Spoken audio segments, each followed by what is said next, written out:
Right, well I'm ready, recording. Yeah, recording.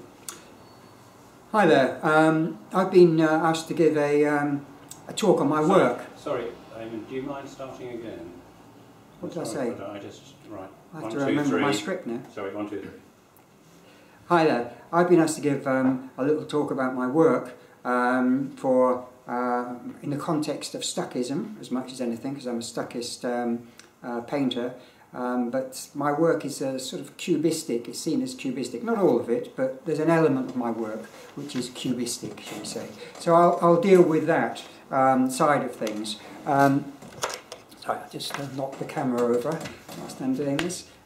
So, I mean, these will come back, so you don't have to memorise them. So there's one painting, and there's another one. Yep, cunningly upside down. It can be any way, really, this modern art, can't it? You know, it can be abstract art. It happens to be that way up, but I've seen it hung like that before now in various ways. It's quite interesting when you go into a gallery and you take your work on ahead, and you go into the gallery and it's already up, you know, the thing's up, and then there's a piece that's upside down or reversed 90 degrees or something, and the gallery owner is going, wow, this is a really nice piece, this work, isn't it? People have been saying how good it is, and you're faced with the quandary whether you confess that it's upside down or just leave it alone. And I had this conversation with somebody at the private view last night, and the consensus was, leave it alone. You know, just leave it alone. Beauty's in the eye of the beholder, in a way. Anyway, to the point. So, as you see, they're slightly, they could be described as Stuckistic in a way, yeah? Sorry, not Stuckist, cubistic in a way. Cubistic Stuckists, whatever.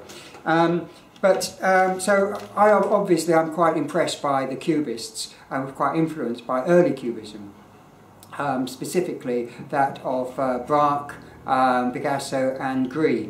But it's the early work, the early synthetic and so-called analytical cubism, which is mainly still lifes, which I found impressive. And it's a reaction to the camera, you know, there's photography, where do we go then? You know, where do we go now? That was their response in a way. Where do we go after photography? The Impressionists had tried to move on from photography, but photography was catching up on the Impressionists, you know, nice hazy photographs, coloured in and things. So along comes the Cubists.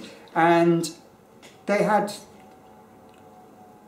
an interest in surface pattern as well as trying to make things three-dimensional. I mean, they say they weren't trying to make things three-dimensional, but they were concerned with playing with space, because some of the Cubist paintings, they're almost tactile. You go to, you can almost feel maybe a very shallow relief, but it's there. It's like a relief painting. So they were still playing about with illusion to a degree. So I think they created, without that crew and other Cubists, modern painting wouldn't be as it is. I think if you were to delete them, you know, if you were to go back in a time machine and delete them, we wouldn't be looking at a lot of paintings that we see today they wouldn't look quite the same. I think it's seeped into our visual language. So I'm interested in them, but the difference is that essentially there's been 100 years since, you know, there's 100 years since, and I'm influenced by everything that's happened in that time. And I think the major difference is that I'm interested in colour. I'm much more interested in colour than the original synthetic and analytical Cubists was. Because if you look at them, it's very interesting. They're almost always monochromes, virtually monochromes, with maybe a hint of colour here or there, which to some degree is why they reproduce so well. And also why they're stable. They're not going to fade, well, hardly, but they reproduce really, really well. Postcards, books, what have you. And basically, if you get the tonality of a picture right, or tonality of an image right, you've got the image right. Although, you know, just that's a very broad statement, but For instance, you can judge a coloured painting by knocking it back into black and white and seeing if it works. And usually if it works in black and white, you're on to a winner. And that's often what happens to paintings over time anyway, the colour fades. But I digress. The major difference of my work is it's quite highly coloured. Yeah. Thank you, pop art. Thank you, digital reproduction. So, you know, thank you, stained glass windows, and the like. So these colours are quite vibrant, but I do keep an eye on their tonalities as well. So when I'm working on the painting, I will photograph it and turn it into a photocopy to check it, or I'll look at it on the screen to see how it performs in black and white. Because I think paintings have to work on all kinds of different levels. So basically the paintings that I'm talking about are compositions. They're not sketches. And by sketches I mean, you know, it's almost like a snapshot. A sketch is like a snapshot. It may be incredibly dynamic, you know, it may have incredible grab factor, but they are not considered compositions. A composition is where things are, to me, or where things are, small elements are moved and just pushed this way and pushed that way to give the right intervals, the right gaps, the right volume, if you like, the right depth. And that's the great thing about creating a composition. I mean, this is quite a considered, let's see if I can get it the right way up this time. This is quite a considered composition. This is a good, I mean, it's not a good example of a highly coloured painting because I call it white still life. But it is a good example of a very, very carefully composed painting. Yeah? Because these things could actually be anywhere, you know, but they get shifted very small amounts of time. Place, you know, they get shifted over the time. They get shifted very, very small or very large places. But they aren't. The process is what I'll talk about really initially. Is that these are from life? Yeah, it's from life. Yeah, from life. What I mean by from life, I'm standing in front of the subject, standing in front of the subject all the time. It's not from a photograph. I'll have made drawings initially, but I'll be moving around, multi-viewpointing it. There is a group of paintings, which I'll mention here, which you'll see on the website. If you Google my name, you'll see lots and lots and lots of images come up. And some of them are transcriptions. Now, transcription is an interesting idea, and quite a few people, I mean, the Larionov show that Edgeworth and Billy Childish did, there were transcriptions in there. They were, transcription is almost a homage to another piece of work, but done in your own language. So there's some very interesting Dali ones, actually, taken from Dutch medieval painting. What he makes of Dutch medieval painting is quite interesting. And I think Chagall did some as well, where you can often see elements of the original in there. So it's not quite a copy, it's a copy in your own language, in your own words, or you're inspired by. And I've done several, I do, you know, if I see a painting I really, really enjoy, I'll make a transcription of it to try and understand how it works, to learn how it was put together as much as anything, but also, you know, because it's enjoyable to do. It's really enjoyable to spend that amount of time looking at a picture you really, really enjoy. So the latest one I did, I think, was The Artist's Studio by Vermeer, which was it was this painting which was still in his studio when he died. He never quite got it right, or he liked it so much. But I did a transcription of that, and that was fascinating to do, to try and work out how it worked and things. So the compositions consist of paintings from life and transcriptions, which you'll see on the website.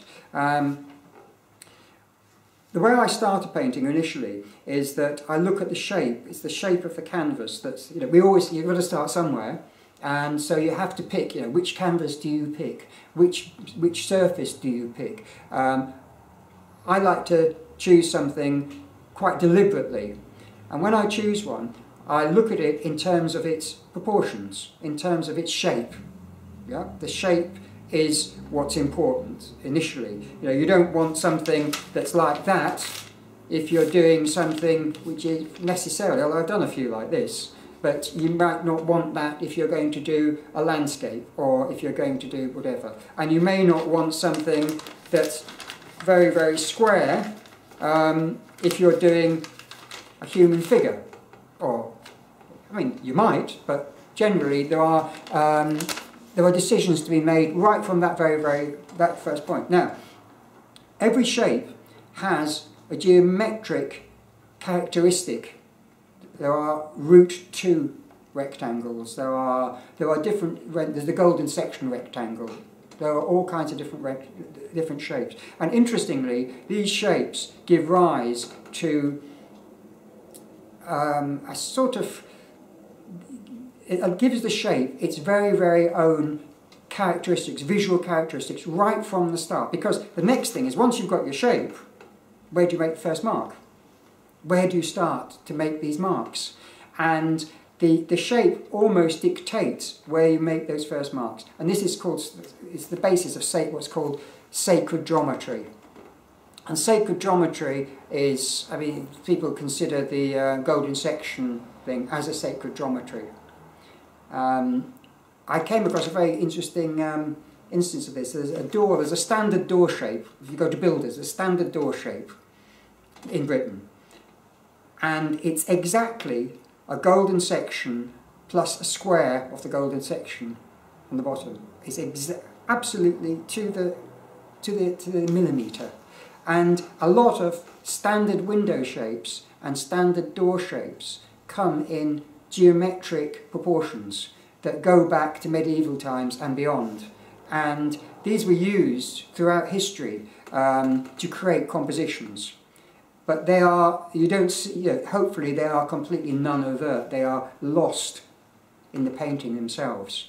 But they give rise to a network, to they're like ley lines on landscape. You're familiar with ley lines? The lines of power, the lines of forces within a landscape.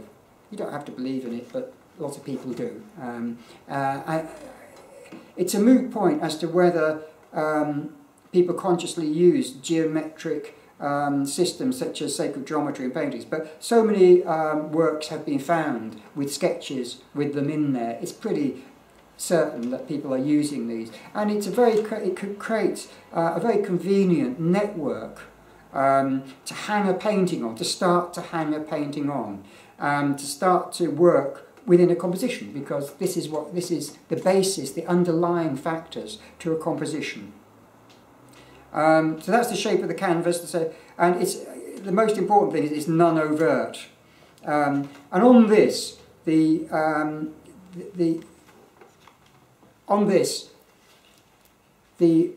visual elements can be hung to a degree. You know, there's room for spontaneity, there's room for other things, but you start to hang the visual elements on it. So there's a characteristic that this rectangle has, and that this rectangle has. So they're truly adiptic. Because they relate quite closely to each other more. They hang quite well together as well. I'll talk about other elements of these in a moment, yeah? But the placing of things like this, the main elements in this, will be influenced by the sacred geometry. I mean, the really simplest one is the photographer's rule of thirds. Everyone's heard of the rule of thirds, you know, which is 1, 2, 3, 1, 2, 3. It's about there. It's about there. You know, so if you've got a landscape, you may find there's a figure just about there. Yeah. Another simple one, Turner used it a heck of a lot, is you get a square like this, you get a rectangle like this, you find it square so that you have one force line there, and then you find it square on this side, and you have another force line there.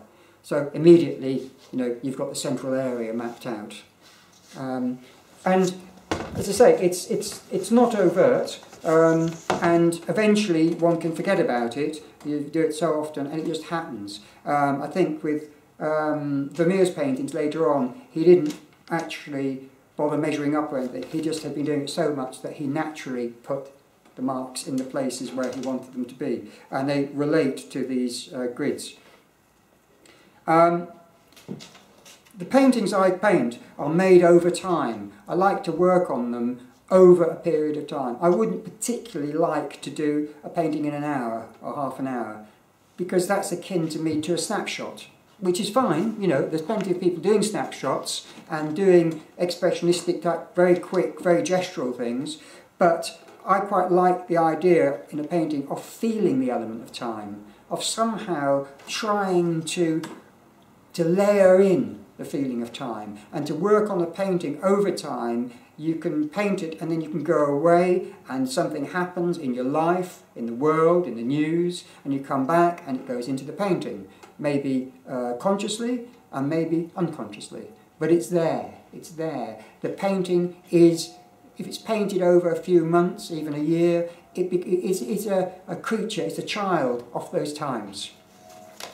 But so we've got the framework, yeah? That's just there to start off with. But after that, then comes the playful fluidity. It actually gives freedom. Once you have that sort of framework, you have a freedom, because you can always go back to it. You can throw things around, you can move things around, you can put things upside down, you know, whatever you like. But you've still got that, you know that there's a framework in there. You can break the framework, you can shift things off it or not. But it's a very useful basis for a painting. And it is something that I didn't invent. This goes back forever. It's just a thing that you would naturally do if you were, you know, when you're deciding, again, to change, to decide the shape of the canvas. You know, oh, why do I want this canvas? You know? But this is where the playful, as I say, and the fluidity comes in. And the idea is to create an image which is quite a complex visual array, really, really complicated, but looks simple. The whole point is that it shouldn't, no, with good art, it doesn't look laboured. It has to look as though it didn't take too long at all. And so, I mean, these, basically, on working on things like this, there are layers and layers of painting. If you were to x-ray these, things have moved a lot. Things have shuffled around a lot. They certainly didn't start out anywhere like this. They've moved around and things. And that's fun, from the point of view of doing it, that's fun. But it's also a case of getting it right, getting it just so it's just that it's fitting, that the spaces are fitting, that the intervals are fitting, that the idea is to lead with the composition. The idea is not oh or oh, or that and that, as you might with a snapshot type thing, but to lead the eye around the picture in such a way that you can go back to the painting year in, year out, week in, week out, and it gives you an entertainment, it gives you interest that is new. You can have it in your, this is my target, and I think it works according to some of the people who have the paintings, that they'll go back and they'll say, I'm never tired of looking at that. You know, there's always something new in it. There's always something different happening there. I pick up a different relationships. So there are the relationships of colour, there are relationships of tone, there are relationships of line, there are the relationships of imagery, of iconography, where suddenly a story starts to bananas, orange, apples or whatever thing, you know, what's going on here, how do they relate to each other, more obviously in something like this, you know, one tries to read it, one always tries to read the iconography. But also there's other things happening, there's shapes happening that are mirrored elsewhere, it's all unconscious, but because people are so, you know, we as painters, we compete with the most wonderful visual aesthetic that exists, which is TV and cinema. You know, how can you beat TV and cinema? You know, it's like stained glass windows, but they move. You know, stained glass windows are wonderful. but these move, and we've got to compete with that, you know, and I think we can still do that. I think as painters we can still compete by creating pictures that people can go back and see different things in. They're almost like a movie. And that's how good, I'm just thinking of Poussin's, I think it's called The Rites of Spring, large painting at the Wallace Collection. And I can certainly go back to it and see it. It's always a new painting to me. It's always a new painting. There's always something there, and it's relatively simple, but it's just the way, the flow, suddenly you see the flow of the arms in it, the rhythm of the arms of the dancers, and then the rhythm of the backgrounds mirrors the rhythm of the arms, things like this. So this is what compositions are about, but so you constantly return, constantly shifting relationships. There's layers and layers of tone and layers of meaning. But there can be humour and wit. There's a spiritual element to it. If you want to, you can bring in, you know, as I've done, things to do with your own preoccupations and own interests. They're not sterile things. There's things in there that are there because one believes in certain things. But again, it isn't overt. If the message is too strong, people go, oh yes, that's fine, all right. But if the message is, as advertising has learnt, if the message is very, very quietly spoken and very gently put, it can be a very, very persistent message. And so that's the message in my paintings. So here we are. That's there's a still life with various elements in it on a table, and I was standing in front of that, painting it away.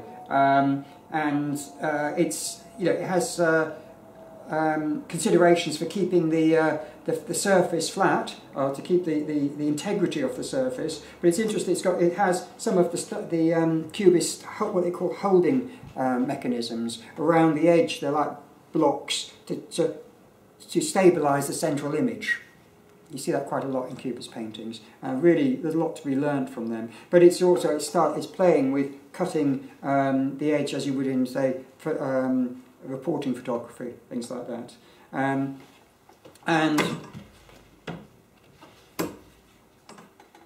there's Saddam, etc. It was very topical at the time. Very cluttered. These are particularly packed still lifes. But they're here because they're small. They're usually much larger than this, and I just pick those. I just pick these two. I do particularly like this one though. But you see, I don't think the artist is the best judge of the work at all, and I don't think the artist is the judge really of the meaning. There can be any numbers of, there can be any intended meaning, but actually the real meaning is whatever you're seeing, you know, whatever you're thinking, whatever you're putting onto this. And in 10 years' time, even you will, you know, you may have a painting that you like. In 10 years' time, you may read it differently. And even the artists, particularly an artist working over any period of time for a painting, their understanding of the meaning is going to change. And that's the wonderful thing about making these things, is that you feel the meaning is revealed to you rather than imposed upon you. It's as though it's a sacred, well, it's almost as if it's a sacrament, that you are in touch with something that's beyond, and it's channeled through you, and you it's slowly revealed. I think that's about it. I think that's about my time as well, isn't it? Yeah. Any questions? Yeah, why do you use this cubist technique? Why don't you paint something more simply? Why is everything chopped up? And also, isn't this kind of something that's being done? Why? I mean, I'm playing devil's advocate here. I don't just use the cubist technique. But why do you use it at all? Well, it's a way of investigating a subject. Because I work from life, yeah? It's a way of investigating a subject, of investigating the spaces, the colours, the tones within an object. And still life, if you like, is an object. You know, it maybe consists of many objects, but it is an object, a single object in itself. And it's a way of fully understanding them, because Cubism isn't sort of really that new. If you look at the pre-Renaissance paintings of buildings, they were Cubists in a way. You know, you'd get a building where you could see the front and the sides and the roof, and if you were very, very lucky, you might even see the back in one image. So Cubism is a sort of drawing system which is really useful to what I'm interested in, which is visual composition. So I'll use it. But I'm starting to do, well, I've always done them, but I've just finished one now, where the painting looks to be a straight painting in ordinary space, you know, normal, not quite photographic, but, you know, representational space. But actually, it isn't. It's actually multi-viewpoint all over the place. But it's been welded together in such a way that it doesn't look multi-viewpoint. And people will look at it and go, well, yeah, that's just a straight painting, you know. Hang on a minute, you know, you try seeing it from that view. It doesn't exist in that. It doesn't exist in that space. And the reason I did that was that there's such a reaction against, some people react so much against anything that's even slightly abstract. You know, even slightly, they just look away. I remember going to a gallery with a friend of mine, and there were some abstract paintings there, and he just couldn't even approach them. He just, they're not for me. I'll go the other way.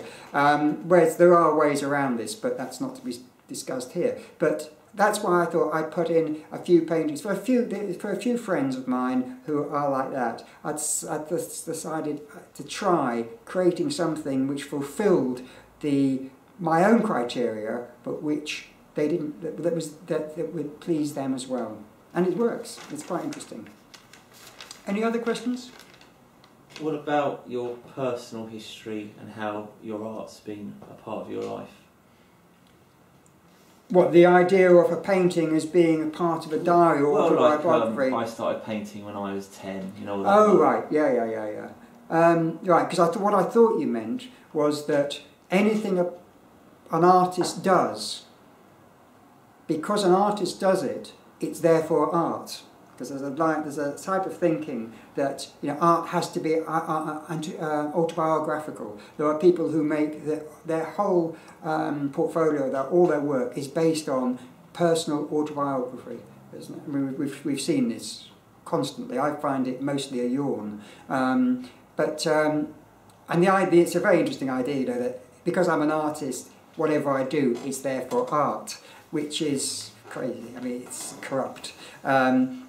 My father painted, and he'd always drawn and painted, and that's why I started, really. Just ended up, you know, I'm an only child, and it was a good thing to do on wet days, and I never really thought about it. I just did it. Right, and what did you make of Stuckism when you first heard about it? Oh, it was great, because the great thing about Stuckism is that it isn't based on any one stylistic